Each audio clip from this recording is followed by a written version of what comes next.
When strangers mocked my disabled son at the park, my heart broke. But then something incredible happened. The entire neighborhood stood up for him, and what they built together changed our lives forever. When I first held my son in my arms, I knew life would never be the same. He was tiny and fragile with eyes that seemed too big for his face, but he had a strength that pulsed through him even then. The doctors explained his condition to me in careful tones, using long words like cerebral palsy and motor function, but all I saw was my boy, my miracle, my reason to fight. Raising him wasn't always easy. Every milestone came later than other children's. His first steps came after years of therapy. His first words were whispered, not shouted, but when he finally said, "Mama," clear as day, I cried for hours. I wasn't crying because it took so long. I was crying because I knew how hard he had worked to get there. At home, he was sunshine. He laughed at silly cartoons. He loved music and would bang his hands against the table in time to whatever song played. He loved dogs too, and whenever we saw one on the street, he would smile so wide that strangers often smiled back. He was a reminder that joy could be simple, but the world outside our front door wasn't always kind. Children could be cruel, and sometimes adults were worse. I remember once at the grocery store, a woman whispered to her friend loud enough for me to hear, poor thing, as if my son couldn't understand, as if he wasn't standing right there in his wheelchair. He looked up at me confused, and I did what I always did. I smiled at him and kept walking, but inside my chest it felt like fire. That's why the park had always been my safe place. The swings, the grass, the laughter of kids running everywhere. For us, the park wasn't just a playground, it was freedom. He could roll his chair along the path and feel the wind in his hair. He could watch the other kids play and sometimes even join in. The park was where we both forgot about stares and whispers. It was where he felt normal, and I felt like any other mom.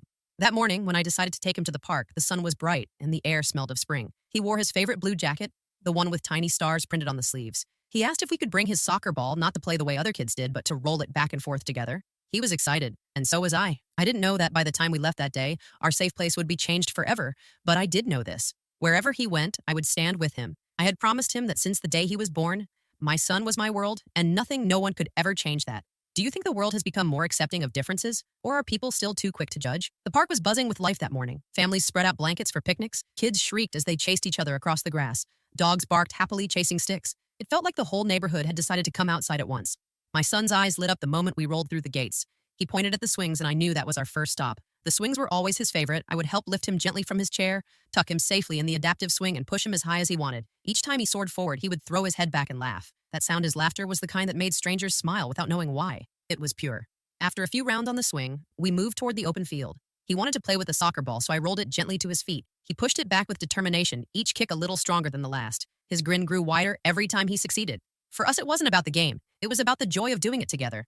Nearby, a group of kids were playing tag. My son watched them intently. I knew that look. He longed to be part of the fun. I walked over to the children and asked if they'd mind letting him join in. They hesitated for only a second before nodding. Kids can be kinder than we give them credit for. They quickly adjusted their game. He couldn't run, but they made space for him to tag with his chair. They laughed with him, not at him. Watching him wheel around the field, his hands working furiously on the rims, his laughter blending with theirs made my heart swell. I wished every day could feel this simple, this free. After the game, we sat on a bench to rest. He leaned against me, his face flushed with excitement. He asked if we could get ice cream from the cart nearby. And of course, I said yes. It was our tradition. Park days weren't complete without a cone dripping faster than we could eat. As we licked at our cones under the shade of an old oak tree, I thought about how far we'd come. There had been so many hard days, but moments like this made all the struggle worth it. My son deserved happiness. He deserved to feel included. He deserved a world that saw him not for what he couldn't do, but for everything he could. I didn't know that. As the sun climbed higher and the park grew busier, a shadow was creeping into our perfect day. Strangers who wouldn't see him the way I did. Strangers who would turn this beautiful morning into something I would never forget. But for now, I let myself savor the peace. His laughter, his sticky fingers from melted ice cream, the way the breeze rustled the trees and made the world seem kind. Do you believe kids are naturally more accepting than adults when it comes to differences? The park had grown busier. Families kept arriving, teenagers gathered near the basketball court, and groups of adults chatted in the shade. I didn't think much of it. We'd been there so many times before, and it had always been a safe place for us. But that day, a group of 3 teenagers wandered toward the benches not far from where my son and I sat finishing our ice cream. They were older, maybe 16 or 17, just at that age where they thought the world belonged to them. Their voices carried across the park loud enough for everyone to hear. At first, they were just joking with each other. Nothing unusual. But then, one of them pointed toward my son as he clumsily tried to wipe ice cream from his chin. He laughed a sharp, cruel sound. The others joined in, whispering and snickering. I could feel their eyes on him. I told myself to ignore it. Maybe I was being too sensitive. Maybe they weren't even laughing at him. But then I heard it. One of them said, "Look at the way he moves." Another added, "Bet he can't even run right." The laughter that followed sliced through me like a knife. My son didn't notice right away. He was too busy telling me a story about his favorite cartoon character. His words tumbled out quickly and his smile was bright. I forced myself to nod and smile back even though my stomach was twisting. I didn't want to ruin his joy. I didn't want him to hear. But the voices grew louder. The boys began imitating the way he pushed the ball with his feet, earlier exaggerating it, mocking it. One of them even pretended to sit in a chair pushing invisible wheels while the others laughed harder. This time my son noticed. He stopped mid-sentence and looked over at them. His smile faded, his little brow furrowed in confusion. He didn't say anything. He just looked back at me silently asking if what he thought was happening was real. My heart broke in that moment. I wanted to stand up to those boys right then and there. I wanted to shout at them to remind them that my son was a child with feelings, not some target for their cruelty. But a part of me froze too. I was afraid of making things worse, of drawing more attention. I hated myself for that hesitation. Instead, I pulled him closer, wrapping my arm around his shoulders and whispering, "Don't listen to them, baby. They don't matter." But I could already see the hurt forming in his eyes. The park that had been our safe place only minutes ago now felt hostile. The laughter that had once been sweet and playful now felt sharp and heavy. I knew this was only the beginning. If you were in that park and saw those teenagers mocking, would you step in or stay quiet? I had hoped it would stop. I had hoped the boys would get bored and wander off, but instead they leaned into it. Their voices grew bolder, their laughter sharper. Their cruelty wasn't just whispers anymore. It was a performance, and my son was their stage. One of them stood up and began wobbling across the grass, dragging his feet dramatically as if mocking the way my son walked during therapy. The other two clapped and howled with laughter. People nearby began to notice. A few glanced in our direction, frowning, but no one said a word. My son's little hands tightened around the arms of his chair. He didn't look at me this time. He just stared at the ground. His cone had melted completely in his lap, and he didn't even care. His face was red not from the sun, but from shame. It was the first time I had ever seen him look ashamed of himself, and that shattered me. I whispered his name, trying to pull him back, trying to distract him, but he shook his head. He understood enough. He knew they were laughing at him. His voice trembled when he asked softly, "Why are they being mean?" "Mama!" I swallowed hard. My throat burned with words I wanted to scream but couldn't. I knelt in front of him, holding his hands, and told him, "Because sometimes people don't understand what makes others special, and when they don't understand, they can be cruel. It's not your fault." But even as I said it, I could see the doubt in his eyes. The boys hadn't just mocked him, they had planted a seed of self-doubt. And that was the cruelest cut of all. The boys weren't done yet. They pointed at us and one shouted, "Hey lady, why don't you race him? Maybe he'll win if you push hard enough." They doubled over with laughter. My blood boiled. I stood up, my fists clenched, and for the first time I shouted, "Enough." My voice carried across the park. Heads turned. The laughter faltered. The boys looked at each other surprised, but then smirked as if daring me to do more. One muttered, "Crazy mom," under his breath, loud enough for me to hear. The silence that followed was heavy. I could feel people watching me, watching us. Some looked uncomfortable. Some looked angry, but still, no one moved. Not yet. I sat back down next to my son, brushing the melted ice cream from his lap. My hands were shaking. My heart was pounding. I wanted to cry, but I wouldn't give them that satisfaction. Instead, I whispered to him again, over and over, "You are perfect. You are strong. You are mine." But inside, I knew something had to change. I couldn't let them take his safe place from him. Not today, not ever. Do you think it's better to confront bullies loudly in public or protect your child quietly and walk away? For a few long minutes, I sat frozen on that park bench. My son's small hand rested in mine, and I could feel the weight of his silence. He wasn't laughing anymore. He wasn't asking to play anymore. The light in his eyes had dimmed, and that terrified me. The boys had gone quieter, but they still hovered near, smirking, nudging each other, casting glances our way. I wanted to scream.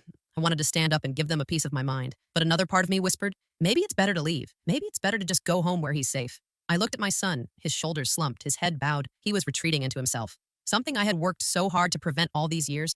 Every therapy session, every encouragement, every celebration of small victories had been about showing him he was capable, that he belonged. If I let those boys chase us away, would I undo all of that? My heart was torn in two. If I stayed, I risked more cruelty. If I left, I risked teaching him that we run from bullies. I remembered something his therapist once told me. Children with differences carry more than their condition. They carry the weight of how the world treats them. The way others respond can shape how they see themselves for years. I squeezed his hand gently. He looked up at me, his eyes still wet. I smiled, even though my chest felt heavy. "Do you want to go home, or do you want to stay?" I asked softly. He hesitated, then whispered, "Stay." That one word settled it. I couldn't let them take this from him. This was his park, his safe place, and no group of cruel teenagers was going to erase that. So I straightened my back and took a deep breath. My fear was still there, but my resolve was stronger. I wasn't just a mother in that moment. I was his shield, his protector, his voice. The boys noticed the change in me. One muttered something under his breath, but I didn't respond. Instead, I focused on my son. I pulled out the ball again and asked him, "Want to play a little more?" His face lit up just enough for me to know I'd made the right choice. As we rolled the ball back and forth, I could feel the stares from the boys lingering, but I also noticed something else. People around us were paying attention. Not everyone looked away this time. Some parents watched quietly, their brows furrowed. Some teenagers from the basketball court glanced over, shaking their heads at the cruel ones. I didn't know it then, but the tide was beginning to turn. If you were in this mother's place, would you have stayed at the park or left to protect your child? We were rolling the ball quietly between us when I heard a sharp voice cut through the air. "Hey, knock it off!" The sound startled me. My son and I both looked up. It came from a man standing a few feet away. He was tall, maybe in his late 30s, wearing a baseball cap and pushing a stroller. He wasn't looking at me, though. He was staring straight at the boys. His tone wasn't angry yet, but it was firm enough to make them pause. The boys laughed nervously. One of them muttered, "We're just joking." The man shook his head. "That's not joking, that's cruel." He stepped closer, his hand still resting on the stroller handle and his eyes never leaving theirs. "How would you feel if someone treated your little brother like that?" For the first time since it started, the boys didn't have a comeback. They looked at each other, shifting uncomfortably. The smallest one shoved his hands into his pockets, pretending he didn't care, but I could see his face flush red. My son's eyes widened. He whispered, "Mama, someone's helping us." His voice was full of surprise, as if he couldn't quite believe it. I squeezed his hand. "Yes, baby, someone's helping." The man wasn't done. He turned his head to the other parents nearby, his voice louder now. Everyone here saw what they were doing. Why should this little boy feel unsafe in a park meant for all kids? His words carried weight. They demanded an answer. Something shifted around us. The silence that had felt heavy moments ago cracked. A woman sitting on the grass with her toddler stood up. "That's right," she said firmly. "It's not okay." A few more voices followed. "Yeah, leave him alone. You should be ashamed." The boys suddenly didn't look so confident anymore. The one who had mocked the wheelchair earlier muttered, "Whatever," and tried to laugh it off, but it sounded weak. The man in the cap crossed his arms. "Not whatever. You owe them an apology." His voice wasn't loud, but it had authority. My heart swelled. I hadn't realized until then how much I had been craving someone else to see us to stand with us. I felt tears sting my eyes, but this time they weren't from pain. They were from relief. My son's face was brighter too. He looked at the people around us, the strangers who had become protectors, and for the first time since the cruelty began, I saw a spark of pride in his eyes. The boys mumbled something that might have been an apology before slinking off toward the basketball court. Their swagger was gone. Their laughter silenced. The man tipped his cap at me and smiled gently before pushing his stroller away. He didn't need thanks, but I whispered it anyway. Thank you, because he had done more than defend us. He had reminded us that kindness still existed, and that kindness was about to grow. Would you be brave enough to speak up first if you saw someone being mocked in public? After the boys walked away, I thought that might be the end of it, but instead something even more powerful happened. The man in the cap had lit a fire, and suddenly people everywhere seemed to find their courage. A mom sitting by the swings called out loud enough for the bullies to hear, "You boys should be ashamed of yourselves." My brother grew up with cerebral palsy, and he was the bravest person I knew. She walked closer, her toddler still clinging to her leg, and looked at me with kind eyes. "Don't worry, you're not alone here." Then another parent stood. A woman in workout clothes with earbuds dangling from her neck. She said, "My nephew uses a wheelchair too, and no one gets to treat kids like that." Her words were sharp, not cruel, but filled with conviction. Soon a cluster of voices surrounded us, people stepping forward one after another. Some nodded quietly, some clapped their hands once like punctuation. A dad clapped the shoulder of the man with the stroller and said, "Good job standing up first." The chain reaction had begun. Even kids joined in. A little girl about 8 marched right up to my son. She smiled shyly, then said, "Want to play with us? We're building a fort in the sandpit." My son blinked as though he couldn't believe her words. His face lit up brighter than the sun. "That sounds fun," he whispered. The bullies glanced back at the growing crowd, realizing they were outnumbered. Embarrassed, their smirks gone. One of them hissed, "Come on, let's just go," and they slunk away, disappearing past the basketball court, not daring to turn around. My hands shook, but this time it wasn't fear. It was adrenaline joy. The weight of isolation falling off my shoulders, I had expected silence, indifference, maybe even more cruelty. Instead, the neighborhood rose as one. They didn't just defend my son, they embraced him. The woman in workout clothes crouched down near him. "You're a cool kid," she said warmly. "Don't ever let anyone tell you otherwise." My son's cheeks flushed pink and he smiled shyly before whispering, "Thank you." Around us, the energy of the park changed. The air felt lighter, as if everyone had collectively decided enough was enough. My son was no longer invisible or a target. He was simply another child at the park, and for him, that meant everything. I caught the man with the stroller's eye again. He gave me a small nod like, "See, we all just needed a push." I nodded back, unable to hold back my tears this time, but they were tears of gratitude, of something I hadn't felt in so long, belonging. From that day forward, the park would never be the same, because the silence that once allowed cruelty to thrive had been broken, and once broken, it could never be rebuilt. And the ones who broke it were not just my allies, they were my neighbors. Do you think kindness is contagious when one person takes the first stand? The very next day, when my son and I returned to the park, I felt a nervous flutter in my chest. Would yesterday's unity fade like a spark, or had something truly changed? I didn't have to wonder long. As soon as we stepped onto the playground, the little girl from before the one who invited him to play came running straight over. She grabbed his hand like it was the most natural thing in the world. "Hey, we saved you a spot," she said cheerfully. My son's eyes lit up, and he followed her without hesitation. The moms waved at me. One offered a spare juice box. Another patted the bench beside her as if to say, "You belong here too." I sat down, and for the first time in years, I didn't feel like an outsider watching my son from the edges. I felt included. More parents began talking, not the small, polite chatter of strangers, but real conversations. The man with the stroller introduced himself as Marcus, and the woman in workout clothes was named Jenna. They asked about my son's condition, but not in the way people usually do with pity or discomfort. They asked because they wanted to understand how to help. Soon the kids were making space for him in their games. They slowed down so he could keep up. They cheered when he climbed halfway up the slide instead of teasing him. Every tiny victory became a shared celebration. The atmosphere was different, lighter, like the park itself had been waiting for this. Over the next week, the change grew bigger. One mom brought chalk so the kids could draw on the pavement. She made sure my son got the brightest colors. Another dad brought a soccer ball and said, "Let's make teams." And even though my son couldn't run fast, he was placed as goalie where everyone cheered his saves. It wasn't charity. It wasn't pity. It was inclusion. Real and simple and beautiful, and my son thrived in it. One evening, as the sun set painting the sky with gold, I overheard two parents talking quietly about starting a group to make the park more accessible. One said, "We could talk to the city about better equipment, maybe even a ramp by the sandbox." The other nodded, "Yeah, and we should host a community picnic to show this is a safe place for every kid." My throat tightened hearing them.